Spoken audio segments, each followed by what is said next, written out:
America's First, qu'est-ce qu'on peut dire, qu'est-ce qu'on peut penser, qu'est-ce qu'on doit comprendre de la nouvelle doctrine de sécurité stratégique militaire américaine, en tout cas de ce qui en a fuité et de ce qu'on a pu lire. C'est un régal de lire ce document, un régal vraiment.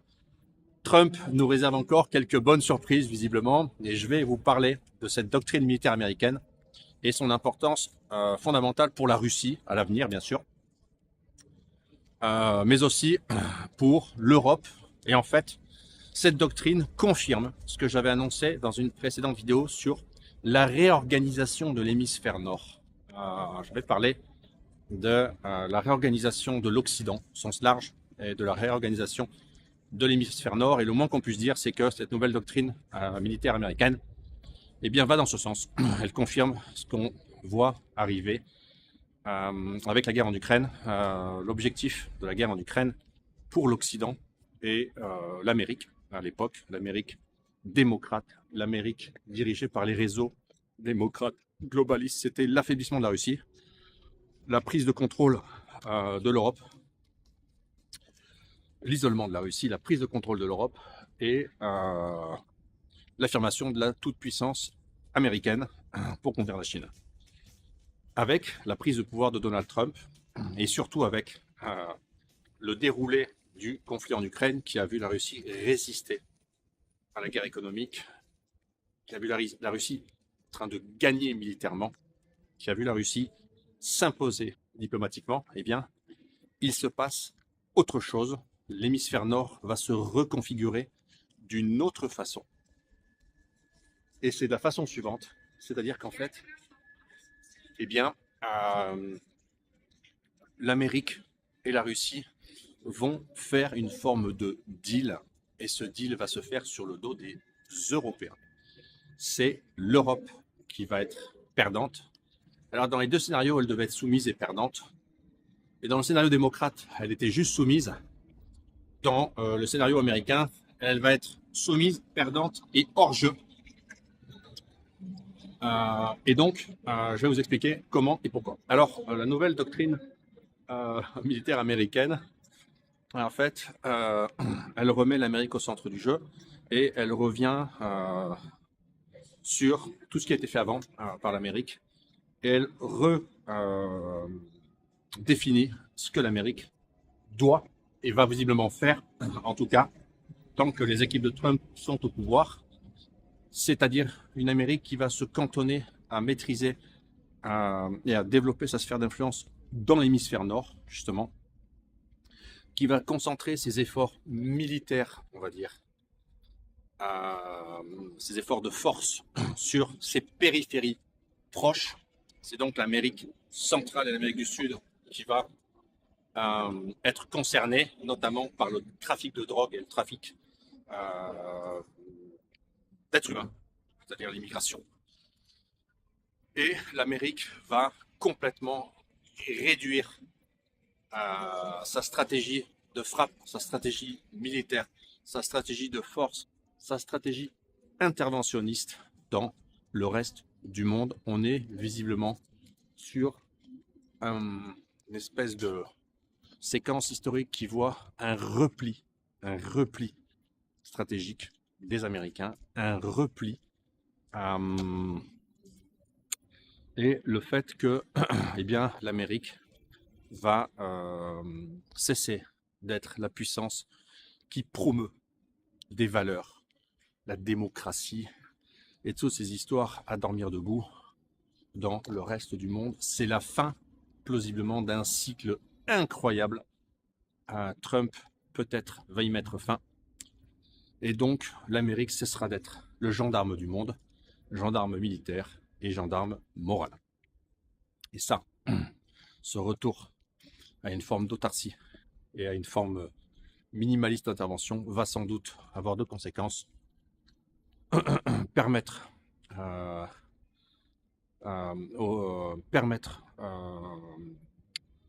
les processus naturels de reconstruction anthropologique, géopolitique, économique du monde de se mettre en place, c'est-à-dire l'avènement des BRICS et l'avènement du nouvel ordre mondial multipolaire.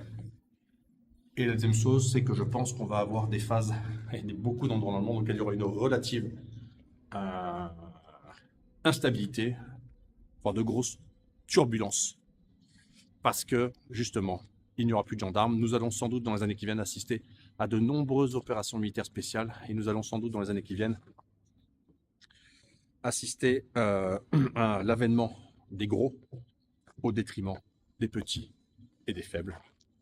En gros, le retour à l'ordre naturel des choses. Là,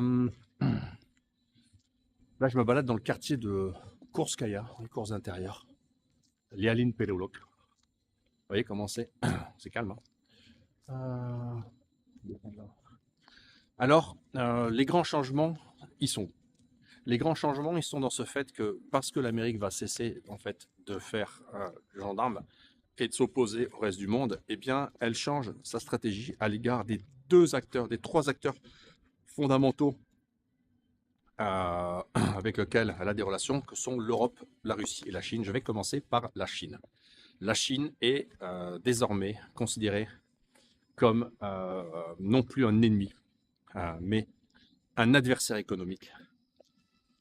Un adversaire économique, un géant économique qu'il faudra contenir. Mais on est sorti de la phase de confrontation chaude, plausiblement. Et donc, la relation entre l'Amérique et la Chine va changer. Alors, ça ne veut pas dire que tout va s'arrêter, ça ne veut pas dire que les Américains cesseront de renforcer leur présence militaire dans l'Occident asiatique et au large de Taïwan. Ils continueront à le faire. Mais en tout cas, on peut imaginer que la diplomatie américaine va rentrer dans une espèce de séquence historique différente, au sein de laquelle on va moins être sur des logiques de menaces, de droits de douane insensés. C'est Macron qui a pris le relais, vous avez vu. Pas rire, ne pas rire. Je pense à 717. Ne pas rire. Vous savez combien ça fait 1 million l'Armina? Et ben les Chinois, c'est 1 milliard. Emmanuel. Donc, il y a ça qui a changé. La relation avec la Russie, sans doute le game changer de la doctrine militaire stratégique, elle va dans le sens des négociations en cours Russie-Amérique, et elle va dans le cours du débouché de la guerre en Ukraine, et elle va dans le sens un petit peu de ce qu'on dit sur cette chaîne, c'est que de ce que je dis sur cette chaîne, c'est qu'en fait, l'Amérique ne considère plus la Russie comme un État révisionniste, comme une menace civilisationnelle. Longtemps, il y a eu cette peur du contre-modèle. Eh bien non, c'est fini. C'est plus le cas. La Russie n'est d'ailleurs quasiment pas mentionnée. Elle est au contraire désignée comme étant en étant en quelque sorte une puissance régionale forte, marquée, et en étant une puissance avec laquelle des coopérations occasionnelles peuvent avoir lieu. Donc la Russie n'est plus un État ennemi, ce n'est plus une puissance révisionniste, c'est un État puissance régionale avec lequel des coopérations peuvent avoir lieu, et plausiblement la sortie du conflit en Ukraine verra une forme de coopération politique et économique se mettre en place.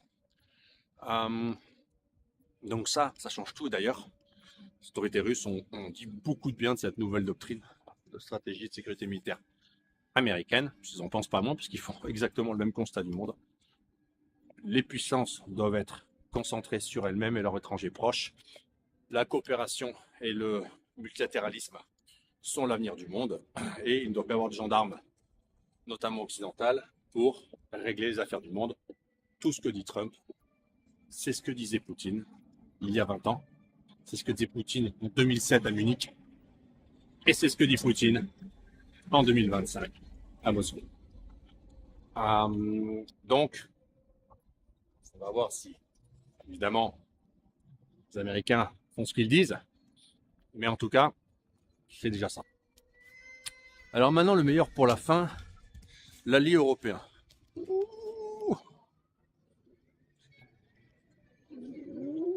Alors là, il y a un changement de ton avec les Européens, puisque l'Europe est qualifiée de puissance déclinante, de puissance idéologiquement hostile, de puissance sur le déclin et de puissance qui va se faire détruire par son ennemi intérieur qui est l'immigration de masse. Et ça, c'est un changement. L'Europe, il lui est conseillé en fait d'organiser sa défense toute seule sur le plan financier, de cesser l'assistanat américain par l'OTAN. Et par conséquent, eh bien pour les Américains, pour les Européens, c'est une douche froide. C'est une douche froide parce que les Américains les lâchent, les Américains les écrasent, les Américains les méprisent. Et ça tombe bien, parce que finalement les Russes aussi. Et cette pauvre Europe, malheureusement, il est le dernier endroit du monde dans lequel il y a des réseaux globalistes et démocrates encore au pouvoir. Eh bien, elle va se retrouver particulièrement isolée et particulièrement affaiblie à la sortie de tout ça. Isolée, affaiblie et décrédibilisée. Et ça c'est quelque chose qu'on n'envisageait pas en 2022. J'avais fait une vidéo après un an d'opération militaire spéciale en 2023, donc là je vais expliquer que l'Europe était en train de signer son arrêt de mort et elle n'allait pas isoler la Russie mais se faire isoler du reste du monde. Ben, on dirait que les propos de Trump vont dans ce sens aussi. Et par conséquent, c'est l'ambassade du Daghestan. Une magnifique décoration. Vous allez voir, il y a une église extraordinaire là. Warshawski.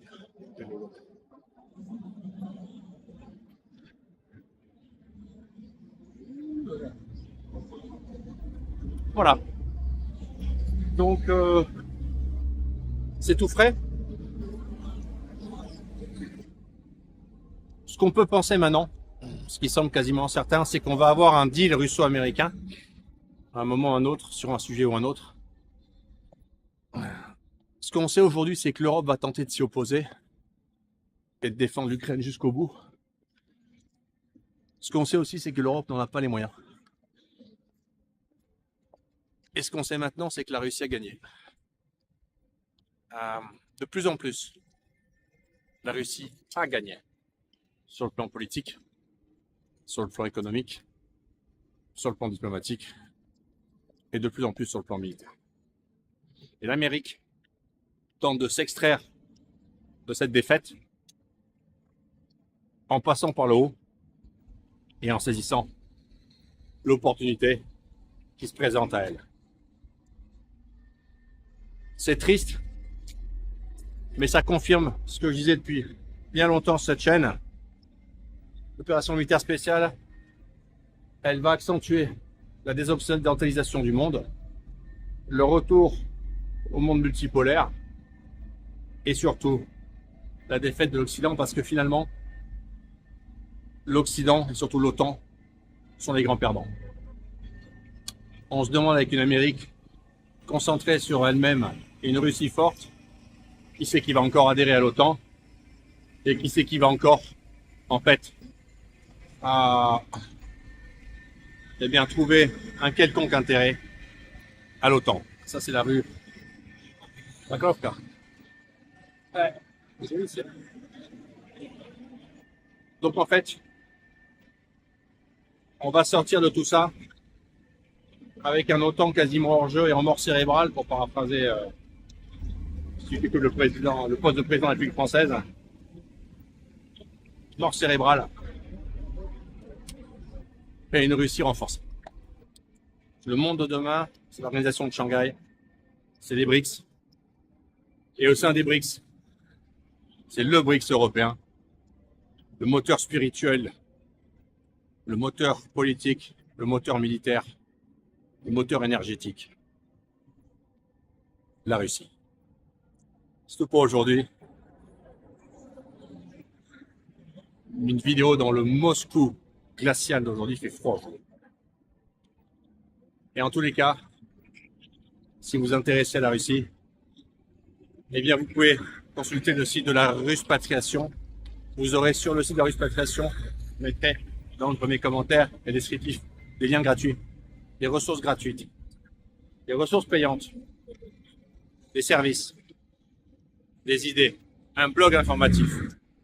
Bref, tout ce qu'il vous faut pour commencer votre projet et rejoindre le pays qui va gagner la grande confrontation. Je vous dis à très bientôt pour une nouvelle vidéo sur ma chaîne YouTube.